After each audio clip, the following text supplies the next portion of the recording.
할렐루야. 하나님 말씀 봉독합니다. 고린도 후서 4장 7절부터 11절까지 말씀입니다.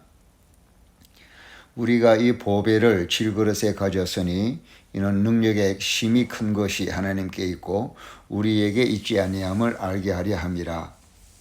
우리가 사방으로 우겨쌈을 당하여도 쌓이지 아니하며 답답한 일을 당하여도 낙심하지 아니하며 핍박을 받아도 버림받지 아니하며 거꾸로 뜨림을 당하여도 망하지 아니하고 우리가 항상 예수 죽인 것을 몸에 짊어지면 예수의 생명도 우리 몸에 나타나게 하려 함이라. 우리 산자가 항상 예수를 위하여 죽음에 넘기움은 예수의 생명이 또한 우리 죽을 육체에 나타나게 하려 함이니라. 아멘. 오늘도 우리 모든 성도님들에게 하나님의 크신 은혜가 임하시기를 바라고 한 주간 동안 하나님의 임재하심 가운데서 그 만남의 풍성한 은혜를 누리기를 간절히 축원합니다. 오늘 본문 말씀의 7절에 사도 바울이 우리가 이 보배를 질그릇에 가졌으니 라고 말씀하면서 인생을 그릇이라고 이렇게 표현하고 있습니다. 디모데 후서 2장에도 하나님께서 쓰시는 그릇이라고 그렇게 인생을 성도를 가리켜 말씀하셨습니다. 오늘 본문에 이 보배를 질그릇에 가졌다고 했는데 이 그릇에 무엇을 담고 있나 하는 문제입니다. 본문에는 보배를 질그릇에 담고 있다라고 표현하고 있습니다.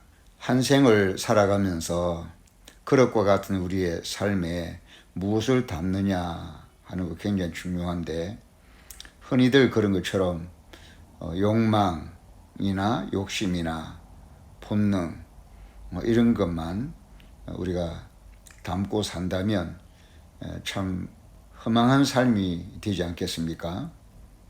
노아 홍수 때 사람들이 멸망한 이유를 보면 늘 일상생활이라는 그 생활의 그릇 속에 늘 먹고 마시는 것, 시집가고 장가가는 것, 주로 이렇게 생활에 관한 것들로만 집착했고 몰입이 됐었습니다. 그러다가 이제 하나님을 잊어버리고 창조자를 잊어버리고 창조의 목적을 잃어버리고 그렇게 생활에만 몰두하고 살다가 홍수가 나서 저희를 다 멸하였으며 라고 누가복음 17장 27절에 말씀한 것처럼 그렇게 살다가 그렇게 멸망하고 만 것입니다. 그 홍수에 죽었던 모든 사람들이 인생이라는 그 그릇 속에 고귀한 것을 담지 못하고 허접하게 살다가 떠나가고 만 것입니다. 또 누가복음 17장 28절에는 소돔 고모라에 대해서도 말씀하기를 또 롯의 때와 같으리니 사람들이 먹고 마시고 사고 팔고 심고 집을 짓더니 이라고 말하며 그렇게 하다가 다 멸망하고 만 것입니다. 소돔 고모라 성의 사람들은 먹고 마시고 사고 팔고 심고 집을 짓고 열심히 나무를 심고 씨를 심고 열심히 집을 짓고 그렇게 생활에 파묻혀 살다가 그렇게 또 허접하게 유황불에 소멸하고 만 것입니다. 예수님께서도 마태복음 6장 33절에 무엇을 먹을까 무엇을 입을까 염려하지 말라고 말씀하셨고 누가복음 21장 34절에는 말세 때에 사람들이 생활의 염려로 마음이 둔하여지는 시대가 된다. 너희는 생활의 염려로 마음이 둔하여지지 않게 하라라고 예수님이 경고하셨습니다. 또 요한복음 6장 27절에는 썩는 양식을 위하여 일하지 말고 영생하도록 있는 양식을 위하여 하라. 이 양식은 인자가 너에게 주리니 인자는 아버지 하나님의 인치신 자니라 라고 말씀했습니다. 그리고 베드로 후서 1장 4절에는 이로써 그 보배롭고 지극히 큰 약속을 우리에게 주사 이 약속으로 말미암아 너희로 정욕을 인하여 세상에서 썩어질 것을 피하여 신의 성품에 참여하는 자가 되게 하려 하셨으니 라고 말씀했습니다. 우리의 한 생애가 썩을 것을 담는 그릇으로 끝난다면 이 얼마나 허무한 일이겠습니까? 딱 한 번 살다 가는 인생인데 건질 것도 없이 썩어버리는 그런 것들을 잔뜩 담고 있다가 아무것도 남기지 못한 채 멸망한다면 우리의 인생이 결코 그렇게 되어서는 안 되겠죠. 썩는 양식, 썩을 것들, 지나가면 다 사라지고 없는 것들, 이런 것보다 더 좋은 것은 없을까? 우리의 삶이, 우리의 생활이, 우리의 인생이, 또 내 신앙이 좀 더 영원하고 좀 더 아름답고 좀 더 좋은 것은 없을까 생각하게 됩니다. 본문 고린도후서 4장 7절에 우리가 이 보배를 질그릇에 가졌으니, 우리가 이 보배를 질그릇에 가졌으니, 보배를 질그릇에 가졌으니, 우리의 삶이라고 하는 이 인생의 그릇에 보배를 담고 있다라고 말합니다. 하나님께서 우리를 창조하셨을 때 보배롭게 창조하셨지요. 사람을 흙에서부터 사람을 만드시고 하나님의 생기를 불어넣으셨습니다. 이 생기는 단순히 숨쉬는 생기만이 아니라 하나님의 영, 하나님의 성령을 겸한 생기죠. 인간의 생명은 짐승과 같이 생명만 있는 생명이 아니라 성령을 겸한 생명인 것입니다. 하나님께서 인간의 코에다가 생기를 불어넣으셨다는 것은 하나님 자신을 불어넣으셨다는 것이죠. 하나님 자신을 우리의 삶에 불어넣어 주신 것입니다. 하나님과 함께 사는 삶, 하나님이 내 안에 함께 계시는 삶, 그런 삶을 하나님이 불어넣어 주신 것입니다. 굉장히 존귀하고 아름답게 우리를 창조하셨습니다. 다른 말로 풀어서 말씀드리면 하나님의 임재와 그 내주하심을 나에게 불어넣으셨고, 또 이런 하나님의 임재를 위해서 그 아들이신 예수 그리스도를 왕으로 세우시고 통치자로 세우셔서 우리 삶을 다스리게 하셨고, 또 이 일을 위해서는 성령을 부어주셔서 성령이 우리를 위해서 감동, 감화, 역사하게 하심으로 성부, 성자, 성령 하나님을 우리의 존재 속에 하나님께서 불어넣으신 것입니다.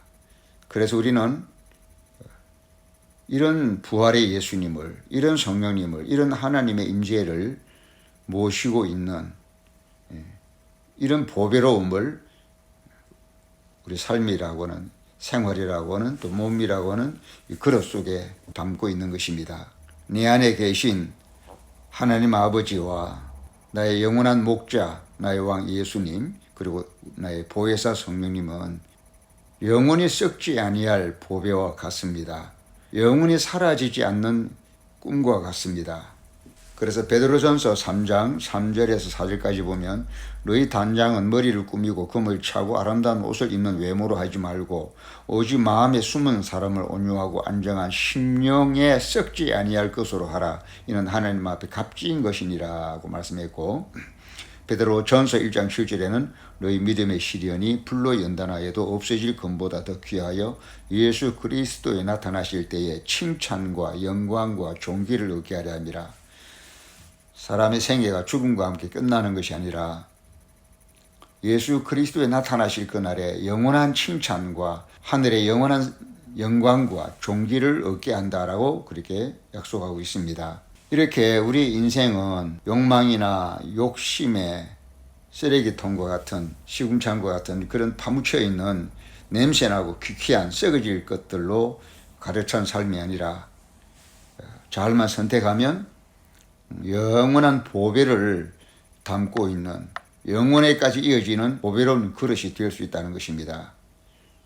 여러분과 저의 삶이 하나님께서 아브라함에게 자자손손 메시아의 비전을 주시고 그 언약을 꿈으로 주셨는데, 그것이 비록 아브라함의 시대에는 더디게 이루어졌지만 하나님께서는 아브라함에게 비록 더딜지라도 포기하지 말고 끝까지 기다리라고 말씀하시고 그를 격려하신 것을 볼 수가 있습니다. 99세가 되었고 100세가 다 되어가지만 나는 전능한 하나님이라 너는 내 앞에 행하여 완전하라고 말씀하면서 아브라함이 품은 꿈, 아브라함이 품어야 될 그 꿈은 나이가 들었어도 결코 늙지 않는 꿈이었던 것입니다. 100세가 되어도 늙지 않는 꿈이고 포기해서는 안 될 꿈이었습니다. 그것을 하나님께서 강조하신 것입니다. 그런 꿈을 이삭에게도 마찬가지입니다. 아버지 아브라함에게 주셨던 보배로운 그 꿈을 이삭에게도 계승하여 물려주시면서 이삭 역시도 비록 힘들지라도 포기해서는 안 될 꿈이었고 또 그 꿈은 어떤 어려움 가운데서도 결코 낡아지지 않는 꿈이었던 것입니다. 그래서 창세기 26장 22절에 이삭이 거기서 옮겨 다른 우물을 팠더니 그들이 다투지 아니하였으므로 그 이름을 르호봇이라 하여 가로되 이제는 여호와께서 우리의 장소를 넓게 하셨으니 이 땅에서 우리가 번성하리로다 하였더라.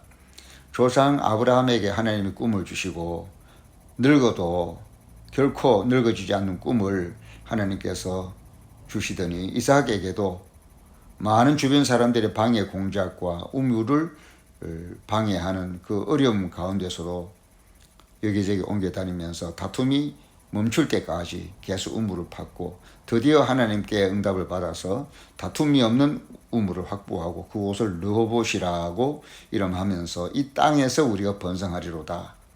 하나님이 아버지 아브라함에게 주신 그 언약을 계승하면서 그 언약대로 이 땅에서 우리가 번성하리로다라고 다짐하였던 것입니다.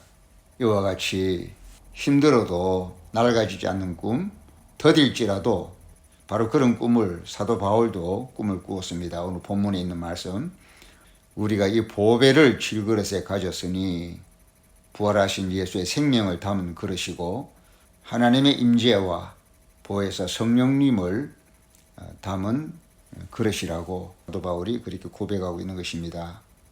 성도 여러분, 우리도 이런 꿈을 가져야 되겠죠. 내 인생의 이 그릇 속에 영원히 썩어지지 아니할 아름답고 보배로운 그 아름답고 영원한 보배를 가지고 있는 그런 그릇과 같은 인생이 되었으면 좋겠습니다. 그런데 이 꿈은 이 고린도후서 4장 12절부터 보면 결코 화려하고 잘 나가는 인생 가운데서 담을 수 있는 꿈이 아니라 비록 환경적으로는 힘들고 어렵고 절망과 고난의 연속이지만 그런 어려움 가운데서도 없어지지 않는, 빼앗기지 않는 그런 보배로운 꿈이라고 설명하고 있습니다.